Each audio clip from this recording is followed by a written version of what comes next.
حج اکبر، منشی پریم چند۔ منشی صابر حسین کی آمدنی کم تھی اور خرچ زیادہ۔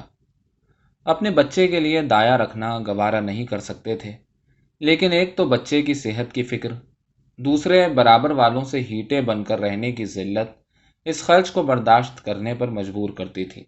بچہ دایا کو بہت چاہتا تھا، ہر دم اس کے گلے کا ہار بنا رہتا۔ اس وجہ سے دایا اور بھی ضروری معلوم ہوتی تھی، مگر شاید سب سے بڑا سبب یہ تھا کہ وہ مروت کے باعث دایا کو جواب دینے کی جرت نہ کر سکتے تھے۔ بڑھیا ان کے یہاں 3 سال سے نوکر تھی۔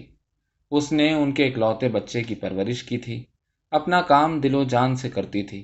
اسے نکالنے کا کوئی ذریعہ نہ تھا، اور خواہ خواہ کھچڑ نکالنا صابر جیسے حلیم شخص کے لیے غیر ممکن تھا۔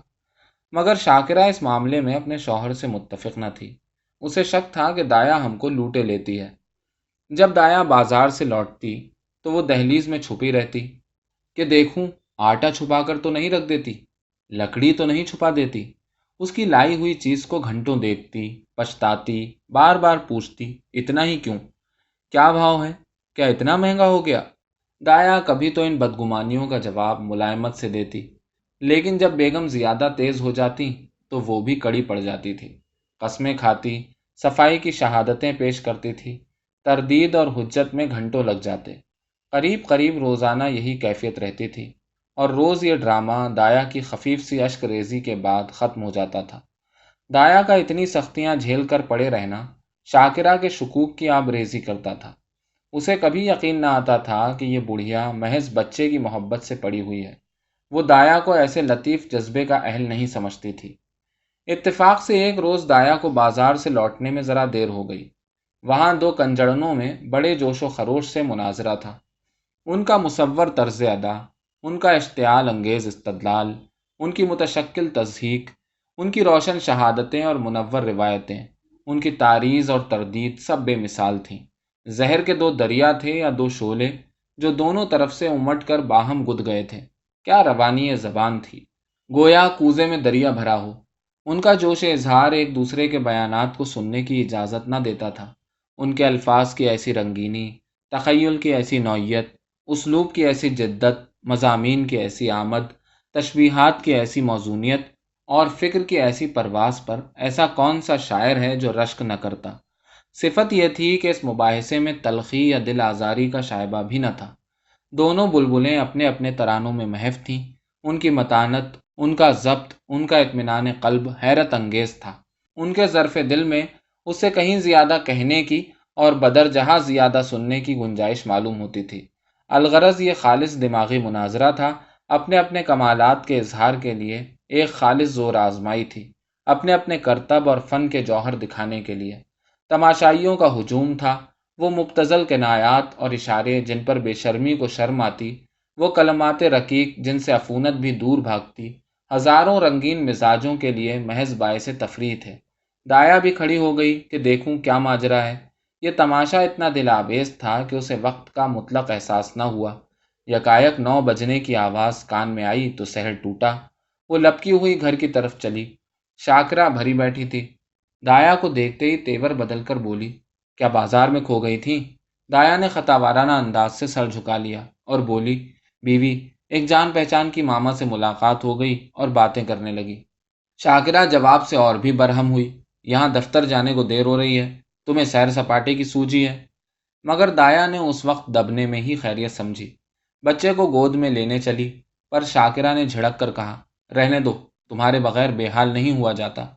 دایا نے اس حکم کی تعمیل ضروری نہ سمجھی۔ بیگم صاحبہ کا غصہ فروغ کرنے کی اس سے زیادہ کوئی کارگر تدبیر ذہن میں نہ آئی۔ اس نے نصیر کو اشارے سے اپنی طرف بلایا۔ وہ دونوں ہاتھ پھیلائے لڑکھڑاتا ہوا اس کی طرف چلا۔ دایا نے اسے گود میں اٹھا لیا اور دروازے کی طرف چلی، لیکن شاکرہ باز کی طرح جھپٹی اور نصیر کو اس کی گود سے چھین کر بولی، تمہارا یہ مکر بہت دنوں سے دیکھ رہی ہوں، یہ تماشے کسی اور کو دکھائیے، یہاں طبیعت سیر ہو گئی۔ دایا نصیر پر جان دیتی تھی اور سمجھتی تھی کہ شاکرہ اس سے بے خبر نہیں ہے۔ اس کی سمجھ میں شاکرہ اور اس کے درمیان یہ ایسا مضبوط تعلق تھا جسے معمولی ترشیاں کمزور نہ کر سکتی تھیں۔ اسی وجہ سے باوجود شاکرہ کی بدزبانیوں کے اسے یقین نہ آتا تھا کہ وہ واقعی مجھے نکالنے پر آمادہ ہے، پر شاکرہ نے یہ باتیں کچھ اس بے رخی سے کیں اور بالخصوص نصیر کو اس بے دردی سے چھین لیا کہ دایا سے ضبط نہ ہو سکا۔ بولی، بیوی مجھ سے کوئی ایسی بڑی خطا تو نہیں ہوئی؟ بہت ہوگا تو پاؤ گھنٹے کی دیر ہوئی ہوگی، اس پر آپ اتنا جھلا رہی ہیں؟ صاف صاف کیوں نہیں کہہ دیتی کہ دوسرا دروازہ دیکھو؟ اللہ نے پیدا کیا ہے تو رزق بھی دے گا، مزدوری کا کال تھوڑا ہی ہے۔ شاکرہ نے کہا، تو تمہاری یہاں کون پرواہ کرتا ہے؟ تمہاری جیسی مامائیں گلی گلی ٹھوکریں کھاتی پھرتی ہیں۔ دایا نے کہا، ہاں خدا آپ کو سلامت رکھے، مامائیں دائیاں بہت ملیں گی، جو کچھ خطا ہوئی ہو معاف کیجیے گا، میں جاتی ہوں۔ شاکرہ نے کہا، جا کر مردانے میں اپنی تنخواہ کا حساب کر لو۔ دایا نے جواب دیا، میری طرف سے نصیر میاں کو اس کی مٹھائیاں منگوا دیجیے گا۔ اتنے میں صابر حسین بھی باہر سے آ گئے۔ پوچھا، کیا ہے؟ دایا نے کہا، کچھ نہیں، بیوی نے جواب دے دیا ہے، گھر جاتی ہوں۔ صابر حسین خانگی ترددات سے یوں بچتے تھے جیسے کوئی برہنہ پا کانٹوں سے بچے۔ انہیں سارے دن ایک ہی جگہ کھڑے رہنا منظور تھا، پر کانٹوں میں پیر رکھنے کی جرت نہ تھی۔ چیں بجبیں ہو کر بولے، بات کیا ہوئی؟ شاکرہ نے کہا، کچھ نہیں، اپنی طبیعت نہیں جی چاہتا نہیں رکھتے، کسی کے ہاتھوں بک تو نہیں گئے؟ صابر نے کہا، تمہیں بیٹھے بٹھائے ایک نہ ایک کھچڑ سوچتی رہتی ہے۔ شاکرہ نے کہا، ہاں مجھے تو اس بات کا جنون ہے، کیا کروں، خصلت ہی ایسی ہے۔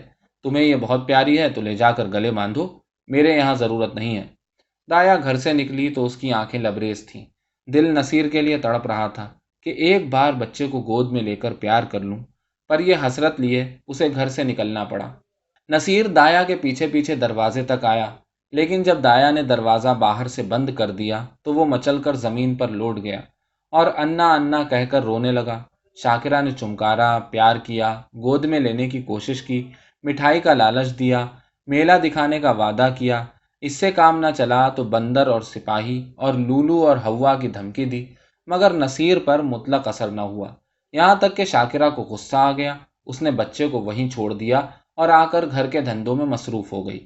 نصیر کا منہ اور گال لال ہو گئے، آنکھیں سوج گئیں، آخر وہیں زمین پر سسکتے سسکتے سو گیا۔ شاکرہ نے سمجھا تھا تھوڑی دیر میں بچہ رو دھو کر چپ ہو جائے گا، پر نصیر نے جاگتے ہی پھر انا کی رٹ لگائی۔ 3 بجے صابر حسین دفتر سے آئے اور بچے کی یہ حالت دیکھی تو بیوی کی طرف قہر کی نگاہوں سے دیکھ کر اسے گود میں اٹھا لیا اور بہلانے لگے۔ آخر نصیر کو جب یقین ہو گیا کہ دایا مٹھائی لینے گئی ہے تو اسے تسکین ہوئی، مگر شام ہوتے ہی اس نے پھر چیخنا شروع کیا، انا مٹھائی لائی؟ اس طرح 2 3 دن گزر گئے۔ نصیر کو انا کی رٹ لگانے اور رونے کے سوا اور کوئی کام نہ تھا۔ وہ بے ضرر کتا جو ایک لمحے کے لیے اس کی گود سے جدا نہ ہوتا تھا، وہ بے زبان بلی جسے طاق پر بیٹھے دیکھ کر وہ خوشی سے پھولا نہ سماتا تھا، وہ طائر بے پرواز جس پر وہ جان دیتا تھا، سب اس کی نظروں سے گر گئے۔ وہ ان کی طرف آنکھ اٹھا کر بھی نہ دیکھتا۔ انا جیسی جیتی جاگتی پیار کرنے والی، گود میں لے کر گھمانے والی، تھپک تھپک کر سلانے والی، گا گا کر خوش کرنے والی چیز کی جگہ ان بے جان چیزوں سے پر نہ ہو سکتی تھی۔ وہ اکثر سوتے سوتے چونک پڑتا اور انا انا پکار کر ہاتھوں سے اشارہ کرتا، گویا اسے بلا رہا ہے۔ انا کی خالی کوٹری میں جا کر گھنٹوں بیٹھا رہتا۔ اسے امید ہوتی تھی کہ انا یہاں آتی ہوگی۔ ان کوٹری کا دروازہ بند پاتا تو جا کر کواڑ کھٹکھٹاتا کہ شاید انا اندر چھپی بیٹھی ہو۔ صدر دروازہ کھلتے سنتا تو انا انا کہہ کر دوڑتا، سمجھتا کہ انا آ گئی۔ اس کا گدرایا ہوا بدن گھل گیا، گلاب کے سے رخسار سوکھ گئے۔ ماں اور باپ دونوں اس کی موہنی ہنسی کے لیے ترس ترس کر رہ جاتے۔ اگر بہت گدگدانے اور چھیڑنے سے ہنستا بھی تو ایسا معلوم ہوتا دل سے نہیں، محض دل رکھنے کے لیے ہنس رہا ہے۔ اسے اب دودھ سے رغبت تھی نہ مصری سے، نہ میوے سے، نہ میٹھے بسکٹ سے، نہ تازی امرتیوں سے۔ ان میں مزہ تھا جب انا اپنے ہاتھوں سے کھلاتی، اب ان میں مزہ نہ تھا۔ 2 سال کا ہونہار لہلہاتا ہوا شاداب پودا مرجھا کر رہ گیا۔ وہ لڑکا جسے گود میں اٹھاتے ہی نرمی، گرمی اور وزن کا احساس ہوتا تھا، اب استخا کا ایک پتلا سا رہ گیا تھا۔ شاکرہ بچے کی یہ حالت دیکھ دیکھ کر اندر ہی اندر کڑتی اور اپنی حماقت پر پچھتاتی۔ صابر حسین جو فطرتاً خلوت پسند آدمی تھے، اب نصیر کو گود سے جدا نہ کرتے تھے۔ اسے روز ہوا کھلانے جاتے، نت نئے کھلونے لاتے، پر مرجھایا ہوا پودا کسی طرح نہ پنپتا تھا۔ دایا اس کی دنیا کا آفتاب تھی۔ اس قدرتی حرارت اور روشنی سے محروم ہو کر سبزی کی بہار کیوں کر دکھاتا؟ دایا کے بغیر اب اسے چاروں طرف اندھیرا سناٹا نظر آتا تھا۔ دوسری انا تیسرے ہی دن رکھ لی تھی، پر نصیر اس کی صورت دیکھتے ہی منہ چھپا لیتا تھا، گویا وہ کوئی دیونی یا بھوتنی ہے۔ عالم وجود میں دایا کو نہ دیکھ کر نصیر اب زیادہ تر عالم خیال میں رہتا۔ وہاں اس کی اپنی انا چلتی پھرتی نظر آتی تھی۔ اس کی وہی گود تھی، وہی محبت، وہی پیاری باتیں، وہی پیارے پیارے گیت، وہی مزیدار مٹھائیاں، وہی سہانا سنسار، وہی دلکش لیل و نہار۔ اکیلے بیٹھے انا سے باتیں کرتا، انا کتا بھونکے، انا گائے دودھ دیتی، انا اجلا اجلا گھوڑا دوڑتا۔ سویرا ہوتے ہی لوٹا لے کر دایا کی کوٹری میں جاتا اور کہتا، انا پانی پی۔ دودھ کا گلاس لے کر اس کی کوٹری میں رکھاتا اور کہتا، انا دودھ پلا۔ اپنی چارپائی پر تکیا رکھ کر چادر سے ڈھانک دیتا اور کہتا، انا سوتی۔ شاکرہ کھانے بیٹھتی تو رکابیاں اٹھا اٹھا کر انا کی کوٹری میں لے جاتا اور کہتا، انا کھانا کھائے گی۔ انا اس کے لیے اب ایک آسمانی وجود تھی، جس کی واپسی کی اسے مطلق امید نہ تھی۔ وہ محض گزشتہ خوشیوں کی دلکش یادگار تھی، جس کی یاد ہی اس کا سب کچھ تھی۔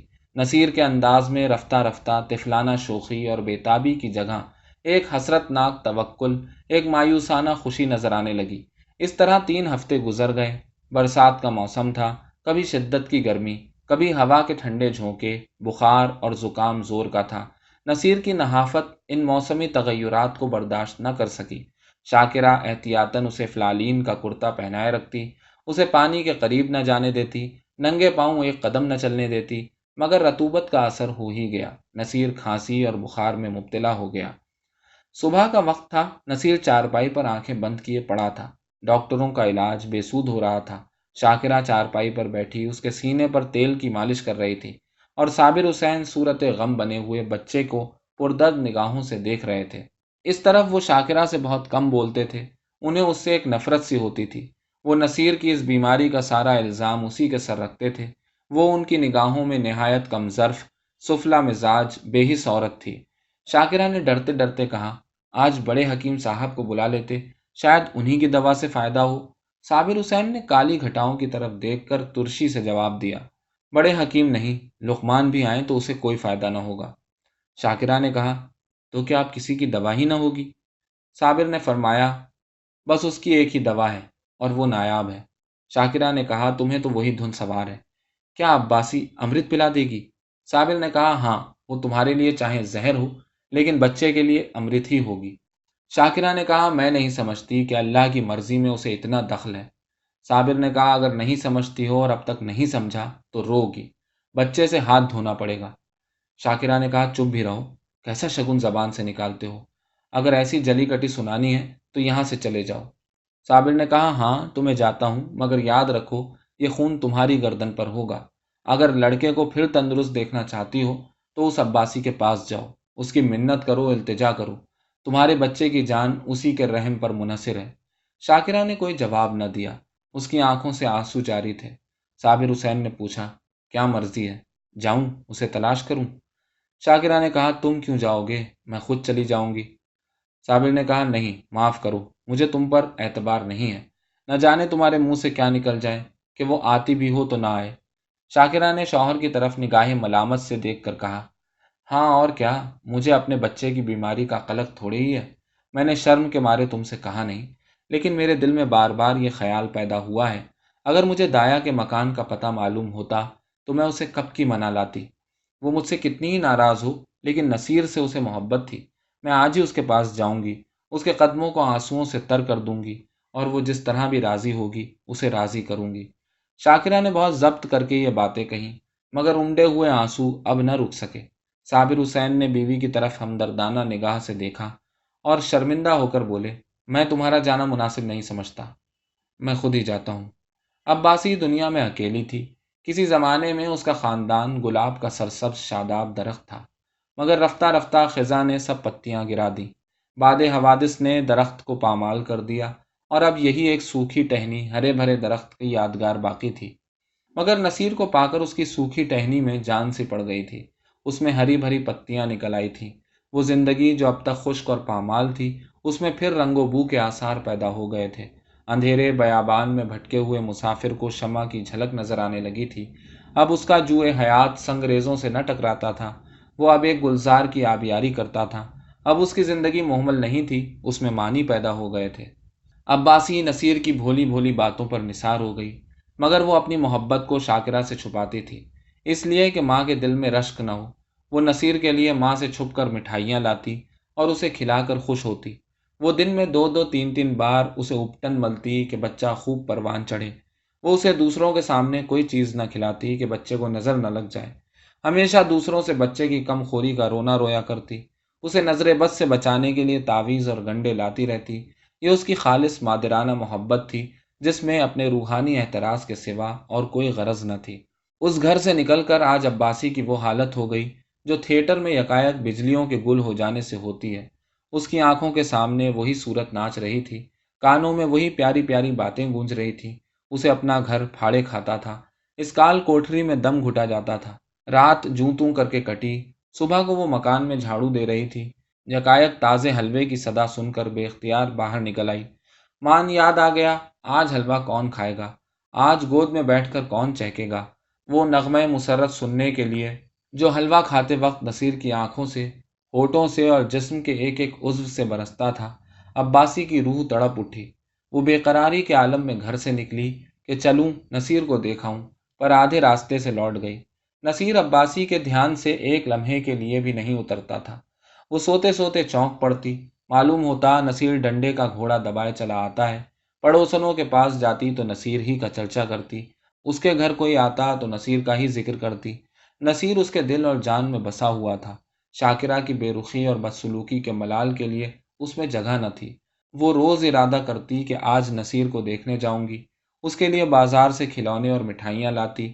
گھر سے چلتی، لیکن کبھی آدھے راستے سے لوٹ آتی، کبھی دو چار قدم سے آگے نہ بڑھا جاتا۔ کون منہ لے کر جاؤں؟ جو محبت کو فریب سمجھتا ہو اسے کون منہ دکھاؤں؟ کبھی سوچتی کہیں نصیر مجھے نہ پہچانے تو۔ بچوں کی محبت کا اعتبار کیا؟ نئی دایا سے پرج گیا ہو؟ یہ خیال اس کے پیروں پر زنجیر کا کام کر جاتا تھا۔ اس طرح 2 ہفتے گزر گئے۔ عباسی کا دل ہر دم اچاٹ رہتا، جیسے اسے کوئی لمبا سفر درپیش ہو۔ گھر کی چیزیں جہاں کی تہاں پڑی رہتی، نہ کھانے کی فکر نہ کپڑے کی۔ بدنی ضروریات بھی خلائے دل کو پر کرنے میں لگی ہوئی تھیں۔ اتفاق سے اسی اثنا میں حج کے دن آ گئے۔ محلے میں کچھ لوگ حج کی تیاریاں کرنے لگے۔ عباسی کی حالت اس وقت پالتو چڑیا کسی تھی جو قفس سے نکل کر پھر کسی گوشے کی تلاش میں ہو۔ اسے اپنے تئیں بھلا دینے کا یہ ایک بہانہ مل گیا۔ آمادہ سفر ہو گئی۔ آسمان پر کالی گھٹائیں چھائی ہوئی تھیں اور ہلکی ہلکی پھواریں پڑ رہی تھیں۔ دہلی اسٹیشن پر زائرین کا ہجوم تھا۔ کچھ گاڑیوں میں بیٹھے تھے، کچھ اپنے گھر والوں سے رخصت ہو رہے تھے۔ چاروں طرف ایک کوہرام سا مچا ہوا تھا۔ دنیا اس وقت بھی جانے والوں کے دامن پکڑے ہوئے تھی۔ کوئی بیوی سے تاکید کر رہا تھا، دھان کٹ جائے تو تالاب والے کھیت میں مت بو دینا، اور باغ کے پاس گیہوں۔ کوئی اپنے جوان لڑکے کو سمجھا رہا تھا، اسامیوں پر بقایا لگان کی نالش کرنے میں دیر نہ کرنا، اور 2 روپیہ سینکڑے سود ضرور مجرا کرا لینا۔